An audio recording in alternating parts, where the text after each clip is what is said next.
ফের কলঙ্কিত শিক্ষাঙ্গন। সংঘর্ষ, শিক্ষক হেনস্থা, নিগ্রহ। রায়গঞ্জ মাঝদিয়া থেকে ইটাহারের পর এবার উত্তর 24 পরগনার বেড়াচাপা। পরীক্ষায় নকল করতে বাধা দেওয়া এবার পরীক্ষার্থীদের হাতে প্রহৃত শিক্ষকেরা। উত্তর 24 পরগনার বেড়াচাপা শহীদুল্লাহ স্মৃতি মহাবিদ্যালয়ের এই ঘটনার তীব্র নিন্দা করেছেন শিক্ষাবিদরা। কলকাতা বিশ্ববিদ্যালয়ের উপাচার্য সুরঞ্জন দাস বলেন, শিক্ষাক্ষেত্রে এই ধরনের ঘটনা একেবারেই অনভিপ্রেত। রাজ্য উচ্চশিক্ষা ক্ষেত্রে কালো ছায়া নেমে আসা ঠেকাতে শক্ত হাতে এমন ঘটনার মোকাবিলা করা উচিত। এরকম ঘটনা খুব অনভিপ্রেত ঘটনা এবং আমার মতে এরকম ঘটনা খুব শক্ত হাতে মোকাবিলা করা উচিত।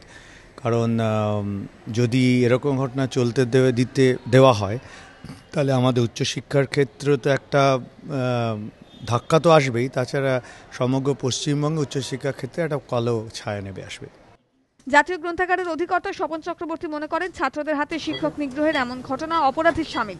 সর্বস্তরে এই বিরোধিতা করা উচিত। নিগ্রহ, শারীরিক নিগ্রহ যে কোনো অবস্থায় বিরোধিতা করা উচিত এবং অত্যন্ত খারাপ জিনিস এবং অপরাধমূলক, কিন্তু সেটা প্রমাণ সাপেক্ষ কে কাকে পিটিয়েছে। শিক্ষা প্রতিষ্ঠানে একের পর এক ঘটে চলা এমন অনভিপ্রেত ঘটনা রুখতে বিকল্প ভাবনার প্রয়োজন রয়েছে বলে মনে করেন শিক্ষাবিদ সুকান্ত চৌধুরী।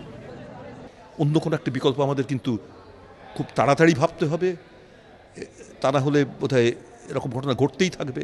হয়তো হতে পারবে যে কোনো একটা বিশেষ দল কোনো একটা সময় এত বেশি রকম প্রবল হয়ে উঠবে, অন্যরা বাধা দিতে পারবে না, ফলে আপাত দৃষ্টিতে মনে হবে যে শান্তি এসেছে, কিন্তু আসলে সেটা তো কোনো যথার্থ শান্তি নয় এবং পালাবদলের সময় আবার পরিস্থিতি অশান্ত হয়ে উঠবে। এখন বোধহয় সেরকমই আমরা কিছু দেখছি।